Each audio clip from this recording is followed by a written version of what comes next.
Hey, today I decided I'm going to channel my inner 11-year-old and wear my hair in pigtails.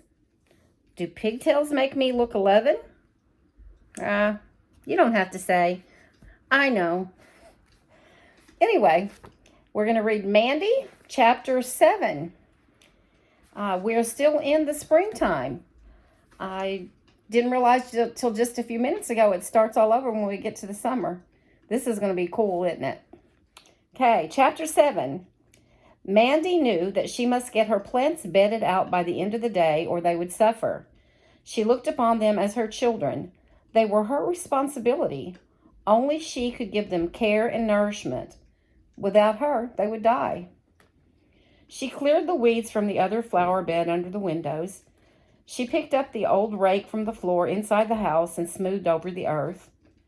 With the work that she had done yesterday, she now had 2 completely cleared beds, and she decided that she had just enough plants to fill them. It was with mixed feelings of anticipation and pride that she laid out her seedlings. First came the wallflowers, right under the windows against the wall. Next, she planted the salvias, and then the marigolds. She spaced the pansies in front, and last of all, as a border, she planted the sweet alyssums. She made many trips to the little stream to fill her watering can. After each trip, she gently emptied the contents in a fine spray over her beloved plants.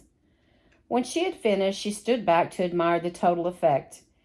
It was a trifle disappointing. For all her hard work and careful spacing, the flower bed still looked bare. The plants themselves looked bedraggled and skimpy. She hoped they would brighten up by tomorrow. She put on Jake's big gardening gloves and turned her attention to the stinging nettles in the pathway. After she pulled them out, the little paved area really looked neat and clean. She tied back the rose tree over the porch. Every small thing she did made the garden look just that little bit better, which was very rewarding. Mandy knew that she would have to return Jake's fork that evening. She was extremely weary and longed to sit and have her tea, but she decided to forego it and concentrate on the remaining 2 flower beds by the fence. If she could just get them cleared by tonight, she wouldn't need the fork anymore. Not for a while, anyway. The sun was setting as she finished, and her aching knees and back told her that she would be stiff and sore in an hour or so. But it had been worth it. She was over the worst of the weeding. She was so weary that it was all she could do to climb over the wall back to the orphanage. She was not only trembling from fatigue, but working in the hot sunlight had given her a slightly dizzy feeling. She couldn't wait to get to bed. At dinner, she ate very little, and afterwards she headed straight to her room. Sue was quiet as both girls prepared for bed. Then she suddenly said, "I looked for you today, but I couldn't find you." Mandy was brushing her teeth and was glad that she could use that as an excuse not to talk. She mumbled. "I wanted to know if you bought anything today. I thought you might be by the big wall where you usually go, so I went there to look for you." Mandy felt a kind of pain inside. She knew she would have to lie, and it was unpleasant. She hated fibbing to anybody. "No, I went for a walk this afternoon." "Did you buy anything?" Mandy decided on a half-truth. "I bought some flowers from Mr. Simple." She saw the surprised look on Sue's face. "I just felt like it," she added, and then, "But I gave them to Mrs. Rose. You know, the old lady who lives in the cottage just before the shops." This strong, this long, to get put on the shelf like a porcelain doll. She accepted this explanation. Both girls climbed into bed and turned out the lights. They lay in the darkness, listening to the sounds of bedtime all over the big house. Slamming doors, children arguing or playing, the voices of the adults firm and strong, establishing order, then quiet. Sue spoke in a soft voice. "Mandy, shall we go to the old quarry tomorrow and play? It's Sunday, and it would be fun." But she got no reply. Mandy had already fallen asleep. Chapter 8.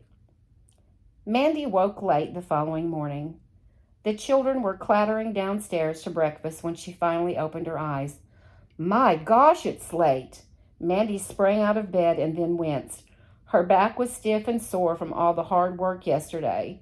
She ran to the window and looked at the sky. It was a little gray and overcast, and she hoped it wouldn't rain. She hurriedly brushed her teeth and washed her face and ran downstairs to the dining room. You're late, Mandy. Mandy overslept, chanted someone. You'll be late for church, Mandy. Mandy grinned good-naturedly. Sue had saved a place for her at one of the long tables. She sat down and ate her porridge and toast hungrily. What do you want to do today? Sue asked. Mandy felt again that flash of annoyance that she had experienced yesterday. If only Sue wouldn't rely on her so much. I'm going to be busy, she replied. Doing what? Oh, things. Mandy looked at the spoons and the knives on the table. She wondered if she dared take one for her cottage. Perhaps she could get a cup and a plate, too. If she were careful, she might be able to take something each day. The children were made to clear away their plates after each meal. They carried their dishes and cutlery to the end of the room where they were stacked ready for the kitchen. Here, I'll take these today. Mandy leaned across and picked up Sue's dishes. Before the other girl could protest, Mandy had put them with her own and carried them to the sideboard. She made a great pretense of stacking the plates neatly.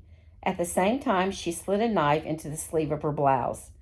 But cupping her hand and bending her wrist, she prevented it from sliding out. You'll be late for church if you don't hurry, Sue said, as the children left the dining room. Mandy nodded. She raced up the stairs to her bedroom and hid the knife in a drawer. Throwing a sweater over her shoulders, she rejoined Sue just as the children were forming a double line for the walk into the village. Most Sundays, Mandy enjoyed going to church. The little chapel was on St. Martin's Green, the wide grassed area in the center of the village, from which the village took its name. Church was the one big social event of the week. Mandy watched Matron Bridie, dressed in the starched clothes that she reserved especially for Sunday, saying good morning to all the local people. Jake was there, and old Mrs. Rose. She hoped she wouldn't have to stop and talk to her, for fear Sue would question Mrs. Rose about the flowers Mandy had said she had given her. Suddenly, Mandy saw Wilfred Semple and his wife walking directly toward her. She knew exactly what Mr. Semple was going to say. It would be a disaster if Sue or any of the orphanage children heard the conversation. Without pausing to think, Mandy broke from the line and ran to the couple, forcing them to stop a good 20 yards or so from Matron Bridie. Good morning, Mandy. How did you get on with the plants? Oh, fine, just fine, Mandy smiled nervously. Good morning, Mrs. Semple. But, Mr. Semple, please don't mention the plants at all. It's, well, they're going to be a surprise, you see. Ah, Mr. Semple nodded knowingly. A surprise for Matron, is it? Mandy? It was Matron's voice, stern and reproving. Will you please get back into line at once? Yes, Mrs. Bridie. Sorry. Mandy scurried to rejoin the children. She threw an imploring glance at Mr. Semple as they walked into the church. He winked at her and tapped the side of his nose in a conspiratorial way. Sue was inquisitive. What was that all about? She whispered. Oh, nothing much. I just wanted to say hello. Matron Bridie turned to the girls. Will you two be quiet? Mandy sat in the church pew feeling nervous and uncomfortable. She wished that the service would be over quickly so that she could get away. During prayer, she asked especially that her garden would flourish and her plants grow strong and healthy. The light shone through the stained glass windows, and Mandy looked at the saints and apostles and hoped that Father Mulligan would hurry and finish his sermon. Today, he seemed to be droning on forever. She thought of her cottage and felt a surge of excitement within her. Do not collect for yourself treasures on this earth. Father Mulligan's voice penetrated Mandy's thoughts. Her eyes flew wide open. Had Father Mulligan been speaking directly to her? Was he referring to her cottage? Or did he know that she had taken the knife at breakfast this morning? Another glance in his direction showed him to be gazing at the chapel ceiling, fingers intertwined, pondering the value of his own words. And besides, I didn't exactly steal the knife, Mandy told herself. I really only borrowed it for a while. When I earn enough money, I can buy one of my own. And as she justified her actions, she felt better.